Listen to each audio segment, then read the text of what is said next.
The spotlight cuts through the haze of cigarette smoke like a knife, illuminating the stage where a man in white stands alone, his voice echoing into the vastness of the Las Vegas showroom. August 12, 1976. The air is thick with anticipation. The distant clink of glasses and murmurs of the crowd fading as Elvis Presley launches into Hound Dog, his hips swaying with that familiar fire, sweat glistening on his brow under the relentless lights. But in the third row, a young woman sits motionless, her face a mask of quiet sorrow, tears tracing silent paths down her cheeks. The roar of 15,000 fans swells around her, but she is an island in the storm, her dark hair catching the flicker of the stage lights, her blue dress a subtle contrast to the glittering chaos. Elvis finishes the song, the applause crashing like waves against the shore. He wipes his face with a scarf, tossing it into the reaching hands below, his smile broad but his eyes scanning, always scanning, as if searching for something deeper than adoration. That's when he sees her, Jenny Martinez, 19 years old, from the sun-baked streets of San Antonio. Her tears aren't the ecstatic kind that fans shed in his presence. They're heavier, weighted with a pain that pulls at him like a forgotten memory. He pauses, the microphone warm in his grip, his breath steadying as the band waits. "Hold on a second, folks," he says, his voice low and drawling, cutting through the din. The room quiets, just enough, a hush falling like dust settling after a gust. He points, the ring on his finger catching the light. "You, darling, the pretty lady in the blue dress, what's your name?" Jenny looks up, her heart pounding like footsteps in an empty hallway. The spotlight finds her, blinding, and she shields her eyes, whispering, "Jenny." But the microphone amplifies it, her voice small against the vastness. Elvis leans forward, his black hair falling slightly over his forehead, a gentle smile softening his features. "Jenny, that's a beautiful name. Jenny, you look like you've been crying. Are you okay, sweetheart?" She nods, but the tears don't stop, spilling over like rain on a window pane. The crowd stirs, sensing something real unfolding, something beyond the spectacle. Elvis, ever the showman, but more so the man with a heart that felt everything too deeply, feels it too, a tug at his own buried sorrows.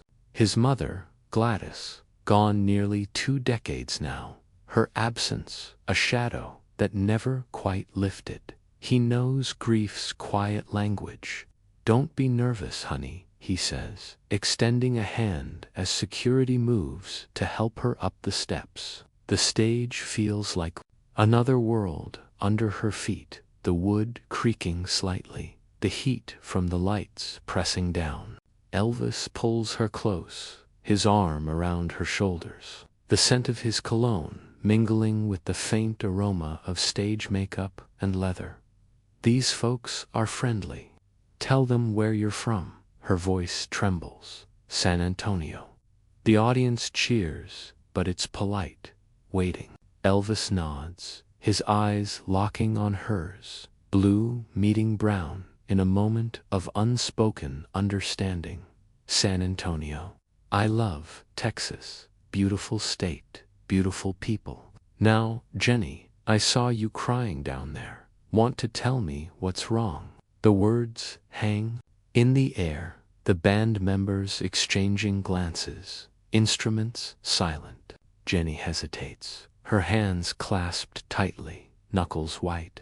She's not here for the fame or the kiss so many fans dream of. She's here because music was the last thread connecting her to what she's lost. Months of saving every penny from her waitressing job, the ticket, a fragile hope amid the darkness. And now, face to face with the king. The truth bubbles up like a spring she can't contain. She leans in, her whisper caught by the microphone, intimate yet broadcast to thousands. My little brother Miguel died last month. He was 8 years old. He had cancer. The last song we played for him before he died was Love Me Tender. You helped him not be scared. Elvis freezes, his body going still as if the world has stopped turning.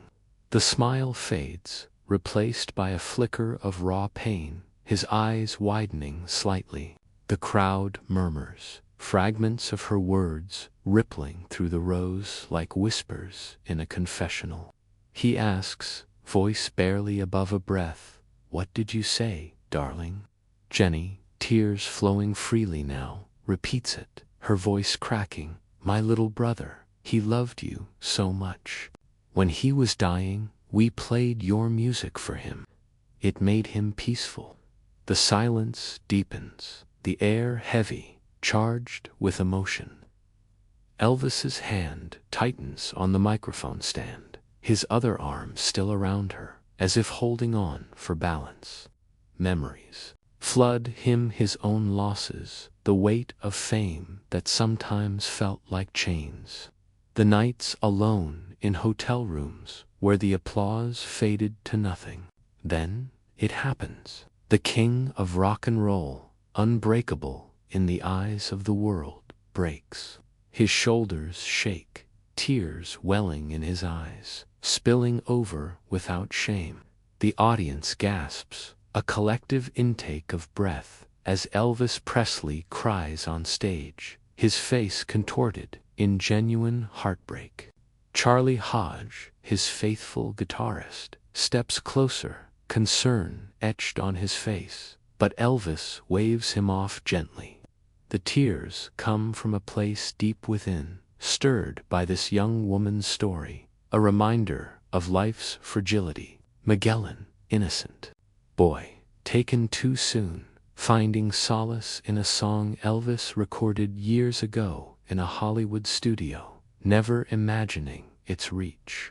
It hits him like a wave, the purpose behind the glamour, the reason he keeps performing despite the exhaustion, the pills, the endless tours. Ladies and gentlemen, Elvis manages, his voice thick with emotion, wiping his eyes with the back of his hand. I want you to meet Jenny Martinez from San Antonio.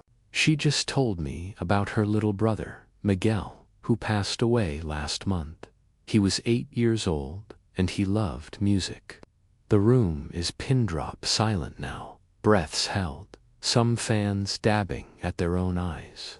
Miguel's favorite song was Love Me Tender, and Jenny tells me it brought him comfort in his final days.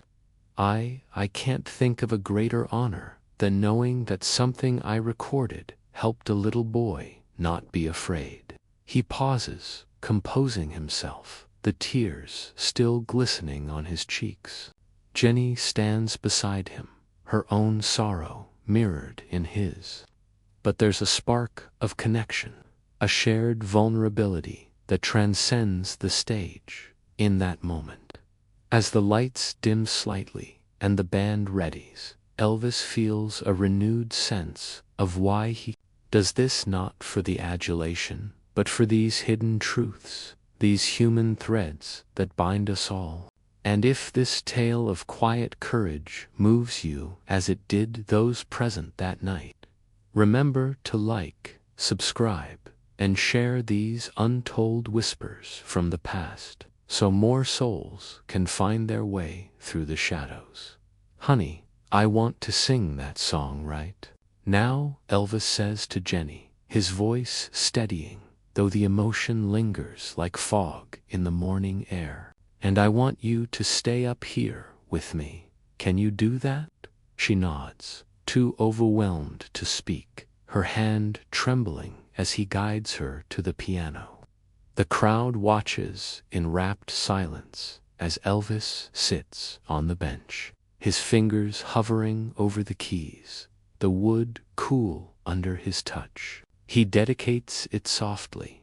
This song is for Miguel Martinez and for every child who's ever found comfort in music when they needed it most. The first notes ring out, pure and haunting, filling the showroom with a tenderness that cuts through the glitz. As he sings "Love Me Tender," his voice is different, this time raw, vulnerable. Each word laced with the weight of Jenny's story. The lyrics unfold like a prayer. Love me tender, love me sweet, never let me go. Jenny joins in tentatively. At first, her voice soft and pure, blending with his in a duet unplanned yet perfect. The audience is transfixed, many weeping openly, the emotional tide rising. Elvis glances at her during the bridge, seeing the faint smile on her lips for the first time that night, as if singing releases something locked inside her, the memory of Miguel's small hand in hers, his weak voice humming the melody in the hospital room, machines beeping in the background like a cruel metronome. The song builds, Elvis's baritone deepening with feeling, his own tears drying but the ache remaining. He thinks of his mother again, how "Love Me Tender" was one of her favorites, how loss had shaped him into the man he is, generous yet guarded, powerful yet fragile.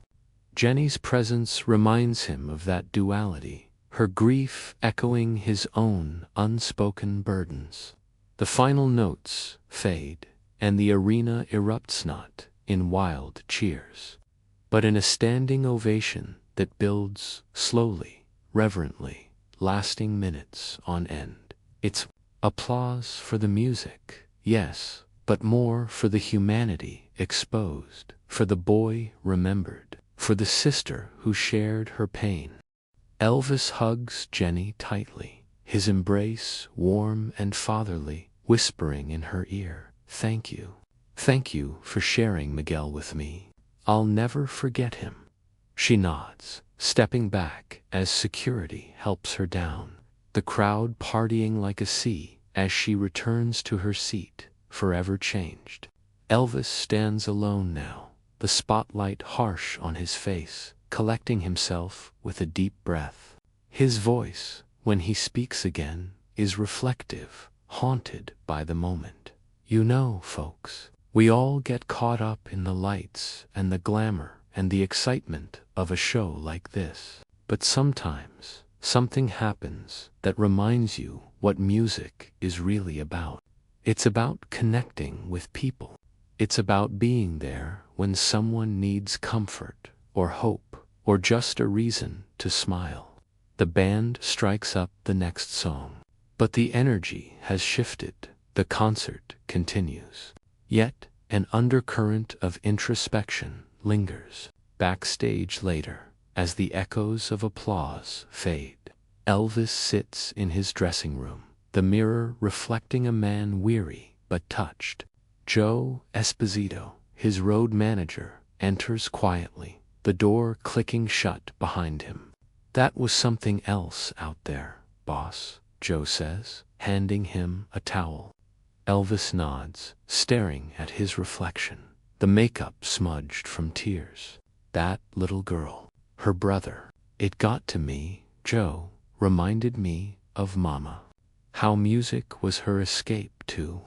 The room is dim, lit by a single lamp, the hum of the air conditioning the only sound besides their voices. Word spreads quickly through the hotel corridors.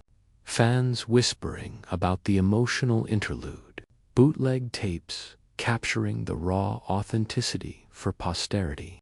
Jenny, back in her hotel room that night, clutches the scarf Elvis gave her as a memento, the fabric soft against her skin. She replays the moment in her mind, the stage lights, his kind eyes, the way his voice cracked. It wasn't just a concert. It was a catharsis, a bridge between her loss and a stranger's empathy.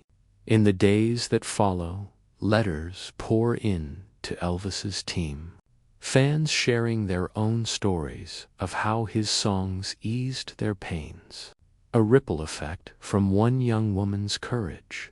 Yet, as with many tales from Elvis's life, some details remain shrouded in mystery. Bootleg recordings capture the essence, but whispers among fans debate the exact words, the precise timing, adding layers to the legend. Was it truly August 12th, or has time blurred the edges? The truth, like Elvis himself, is both vivid and elusive, a testament to the power of shared memory. The months after that night see Elvis grappling with his own demons more intensely. His health falters, the tours endless, the prescriptions a crutch against the pain in his body and soul. But Jenny's story stays with him, a beacon amid the storm. He begins incorporating moments of silence in his shows, dedicating songs to the little ones we've lost, his voice carrying a new depth. Priscilla, though divorced, hears about it through mutual friends, her heart aching for the man she once knew so intimately. Elvis always felt things deeply. She reflects in quiet conversations, the wind rustling through the trees at Graceland. That night reminded him of his purpose, but it also stirred old wounds.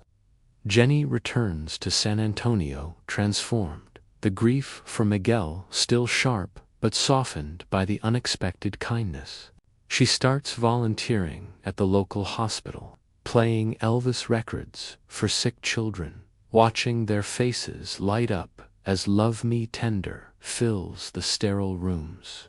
The scent of antiseptic, the beeps of monitors. It all echoes her brother's final days, but now with hope woven in. Friends notice the change, her eyes brighter, her steps surer. "It was like Elvis gave me permission to heal," she confides one evening over coffee, the steam rising like ghosts of the past as winter approaches. Elvis's world contracts, the glamour fading into isolation, his body betraying him. But in quiet moments, he thinks of Miguel, a boy he never met, and the sister who brought his story to light. It's a reminder that fame's true measure isn't in records sold or crowds conquered, but in the hearts touched, the sorrows shared. The legend grows, fans trading stories like sacred relics, each retelling adding emotional layers, turning one night's vulnerability into an eternal echo.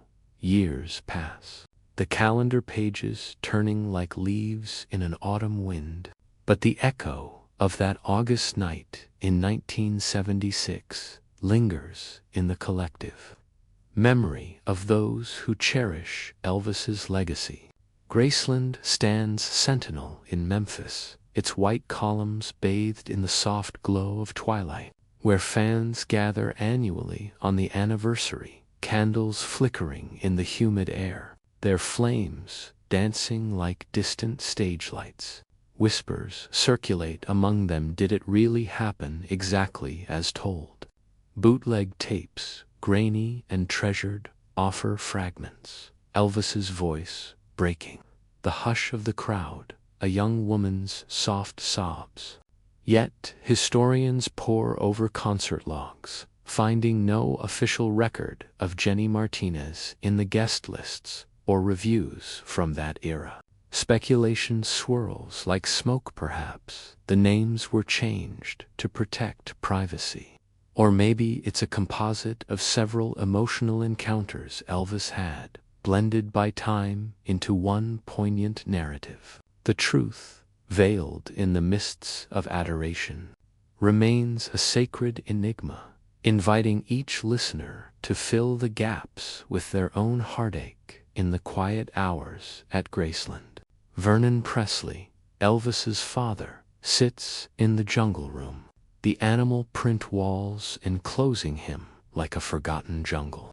The air heavy with the scent of polished wood and faded cologne. He hears the story from a visiting fan, the words filtering through the open window like a gentle rain.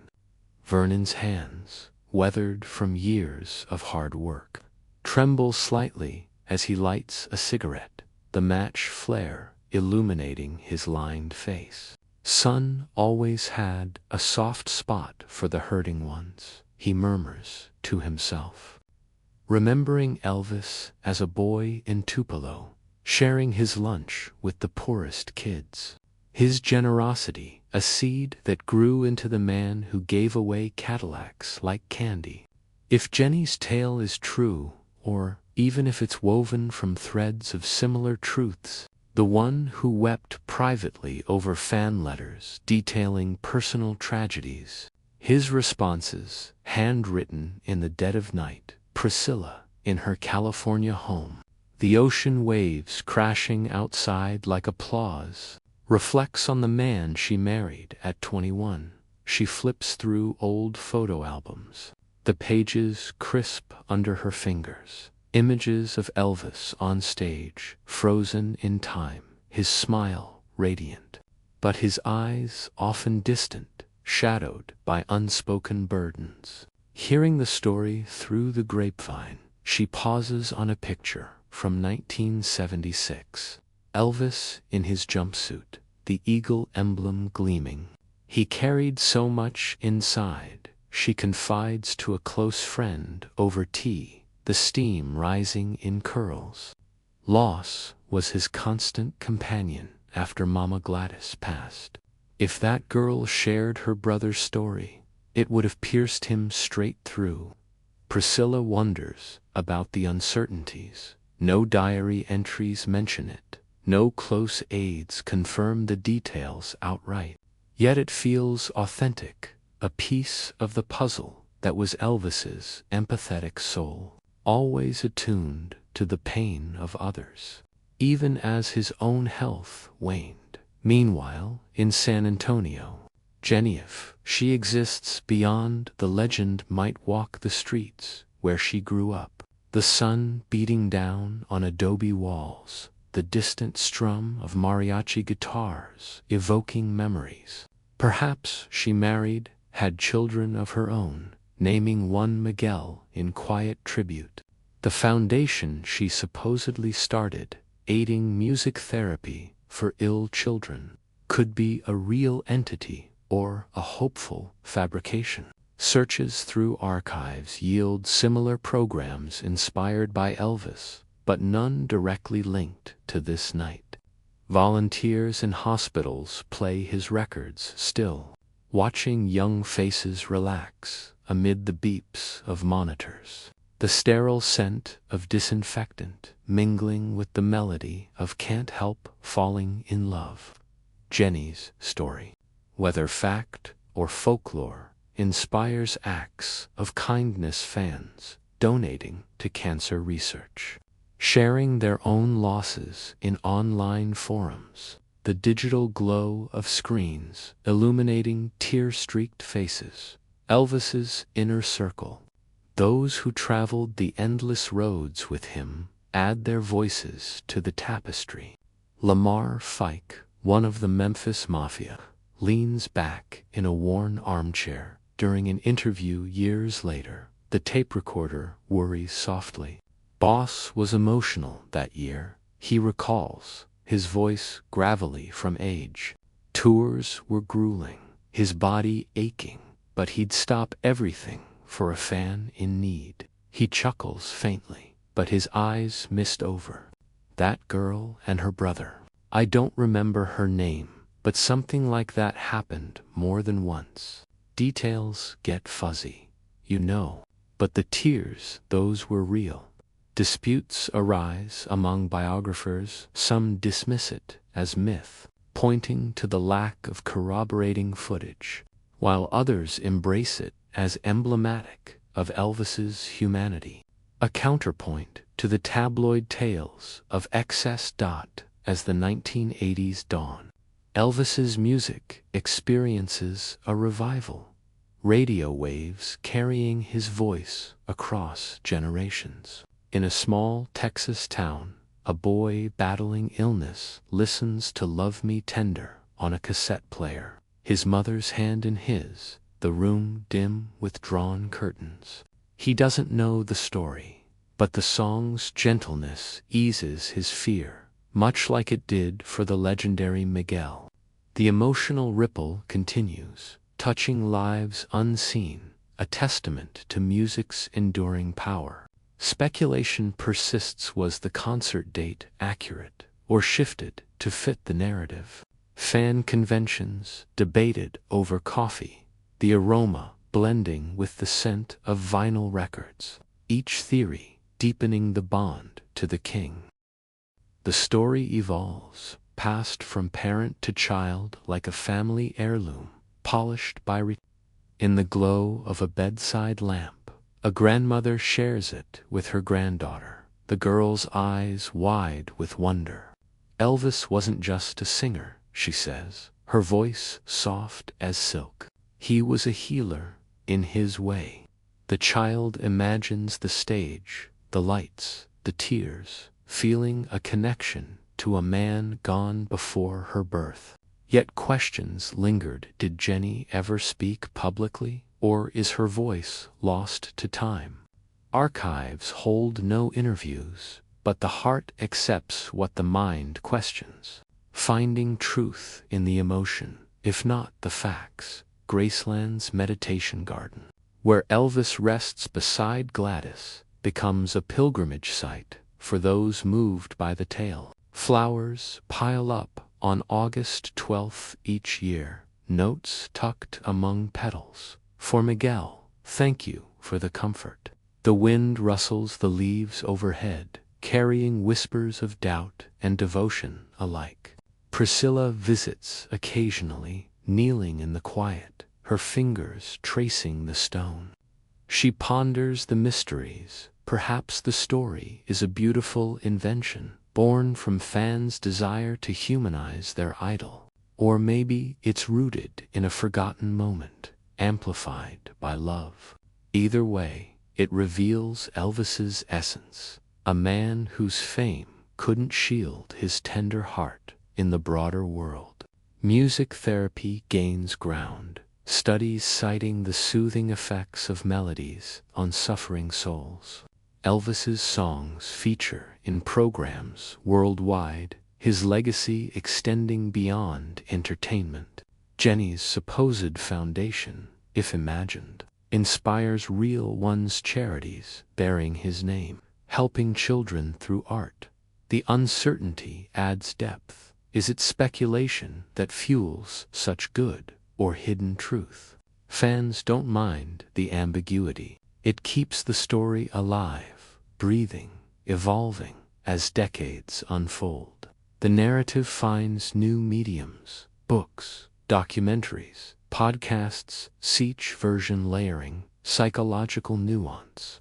Analysts explore Elvis's vulnerability that night, linking it to his own losses: twin brother Jesse Garon, stillborn, a shadow over his life; Gladys's death in 1958, leaving him adrift. The girl's words, if spoken, would have resonated like an echo of his grief, stirring guilt over time spent away from family, hope in music's redemptive power. Heartbreak surfaces in these retellings, understanding dawning that fame's glitter hid profound isolation. Yet in the quiet of reflection, the story's core remains, a moment of raw connection, bridging stranger to star, loss to legacy. Whether fact or fable, it humanizes Elvis, reminding us that beneath the sequins beat a heart as fragile as any. The turn of the millennium brings digital archives, fans digitizing old tapes, hoping to unearth proof. A forum thread buzzes with activity. Users posting clips from 1976 shows Elvis pausing mid-song, interacting with fans, his voice cracking with emotion. One user claims a relative was there, recalling a similar incident, but names differ. dates shift. It might be conflated with the time he dedicated a song to a sick fan. Another posts, the cursor blinking in the dim screen light. Speculation thrives in these virtual spaces, threads weaving empathy and debate. Each comment a step deeper into the sacred secret. Priscilla's memoir touches on Elvis's empathetic nature, though not this specific tale. He felt the world's pain, she writes, her pen scratching across paper in a sunlit room. Readers infer connections, filling blanks with the legend. Jenny, in imagination, ages gracefully, perhaps running a music school, teaching children to find solace in song. Her hands, once trembling on stage, now steady on guitar strings. Passing the gift forward, emotional layers deepen with time guilt over Elvis's own decline. Hope in his enduring influence. Revelation in shared vulnerability. Loss permeates Miguel's, Elvis's, our own. The story feels like descending into a well of human experience. Each level revealing more about why we connect, why we cry, why we remember in the velvet hush of a Memphis evening, where the Mississippi River murmurs secrets to the shore. Elvis's legacy unfolds like an old film reel, flickering with truths half-remembered and tales that bend under the weight of longing. The story of Jenny and Miguel, whether born from a single night's vulnerability or stitched from the fabric of countless fan encounters, serves as a mirror to the man's solar reflection, distorted by time yet sharp in its emotional clarity. Biographers sift through yellowed pages, interviews with the Memphis Mafia revealing fragments. Elvis's habit of pausing shows for the afflicted, his voice softening as he dedicated songs to the sick or bereaved. Red West, his bodyguard and friend, once spoke of nights in Vegas where Elvis would spot a tear-streaked face in the crowd, his own eyes misting as he whispered, "That could be Mama down there, hurting." No concrete record pins Jenny to August 12th. The set list from that Hilton showroom listing, "Love Me Tender," amid the standards, but no notation of a duet or a breakdown. Yet the speculation endures. A whisper in fan circles that perhaps it happened on another date, or in another form. The details shifting like sand in the desert wind. The emotional tide pulls deeper now, into realms of guilt that Elvis carried like an unseen scar. In the dim glow of his private jet, soaring over darkened landscapes after shows, he would sit alone, the hum of engines, a lullaby for regrets. Friends recall him staring out the window, fingers tracing the armrest, murmuring about the fans he couldn't save, the letters stacked high at Graceland, pleading for miracles he couldn't perform. If Jenny's words reached him that night, they would have stirred the ghosts. His twin brother Jesse, lost at birth, a void that echoed through his triumphs. The army days where homesickness gnawed at him like hunger. The divorce from Priscilla in 1973, leaving him adrift in a sea of adulation that felt hollow. Guilt for the time stolen by fame, for the body pushed beyond limits with pills that dulled the pain but clouded the joy. Lamar Fike, in later years, shared how Elvis wept privately over such stories, his broad shoulders heaving, saying, "I should have done more, boys. Music ain't enough sometimes." The air in those recollections hangs heavy, scented with bourbon and cigarette smoke, a testament to a man who gave everything, yet felt he fell short. Hope flickers amid the shadows, a fragile light in the narrative's descent. If the tale holds even a kernel of truth, it illuminates Elvis's belief in music's redemptive grace, the way a melody could bridge the chasm between stranger and soul. In San Antonio's quiet neighborhoods, where the sun sets in fiery hues over modest homes, one imagines Jenny carrying that moment forward, her steps lighter despite the grief. Perhaps she founded a charity in Miguel's name, though archives yield no trace, only similar efforts by fans inspired by Elvis's generosity. Hospitals across the South play his records still, nurses noting how children's breaths steady to the rhythm of teddy bear or hound dog, the rooms filled with the faint beep of monitors and the warmth of vinyl crackle. Elvis himself clung to hope in his final year, planning comebacks, dreaming of tours that would reconnect him with the pure joy of his early days. Vernon, in the stillness of Graceland's living room, the grandfather clock ticking like a heartbeat, would smile faintly at such stories, saying, "My boy had a heart big as Tennessee. He'd cry for the world if he could." The speculation adds poignancy. Was it hope that made Elvis sing through tears, or the illusion of it, a brief respite from the encroaching darkness? Revelation emerges slowly, like dawn-piercing fog, unveiling the psychological depths of a ficon fractured by his own myth. Psychologists, in quiet studies of fame's toll, point to Elvis as a case of profound empathy bordering on burden, the way he absorbed others' pains. His performances a catharsis for both audience and artist. In bootleg audio from 1976 shows his voice wavers during ballads, the crowd's silence profound, as if sensing the man behind the king. If Jenny's confession unfolded as told, it would have been a revelation for Elvis, confirmation that his art transcended the stage, touching lives in hospital beds and lonely rooms. Priscilla, in her memoirs, hints at this layer, describing how he sought meaning beyond the applause, his blue eyes searching crowds for genuine connection.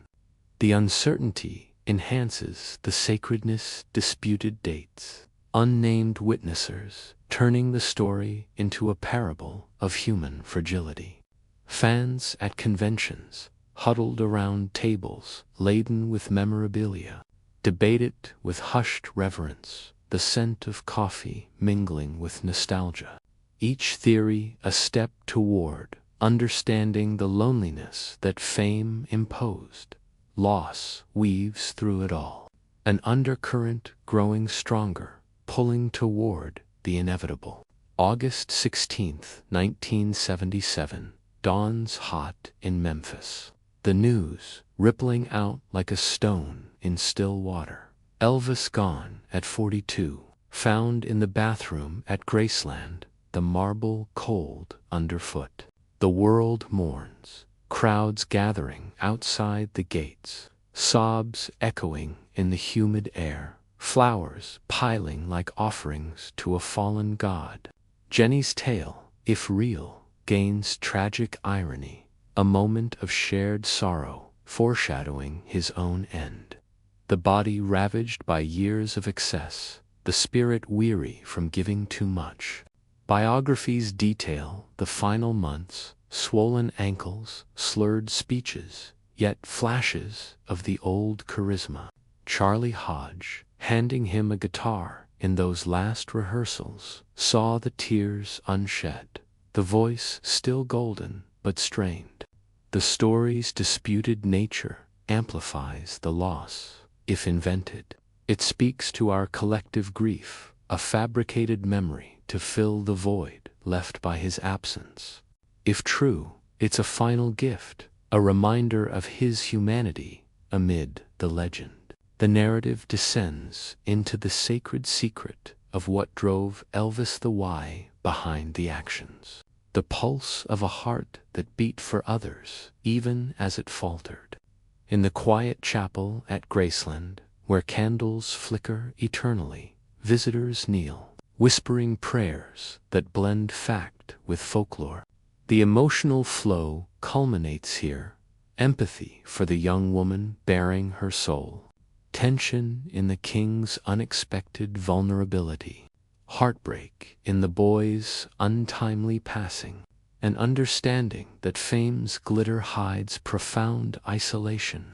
Whether Jenny Martinez existed or emerged from the ether of adoration, her story captures Elvis's Isanza man who, in pulling a stranger from the crowd, revealed his own trembling hands, his own unspoken fears. The rain falls softly outside, pattering on leaves, as if nature itself weeps for the lost connections. The songs that linger like breath in the cold as the century turns anew. The legend persists in digital echoes, videos circulating with grainy recreations, voices narrating the tale to generations unborn. In a world of fleeting fame, Elvis's story endures, a beacon for the brokenhearted. The psychological layers peel back, memory as both comfort and curse, guilt as the price of greatness, hope as the melody that sustains. Revelation lies in the acceptance of mystery, the disputed details, inviting us to ponder our own losses, our own unspoken truths. And in the end, loss itself becomes the unforgettable core. A descent into the human condition where even kings cry, their tears mingling with the rain, fading into the eternal silence.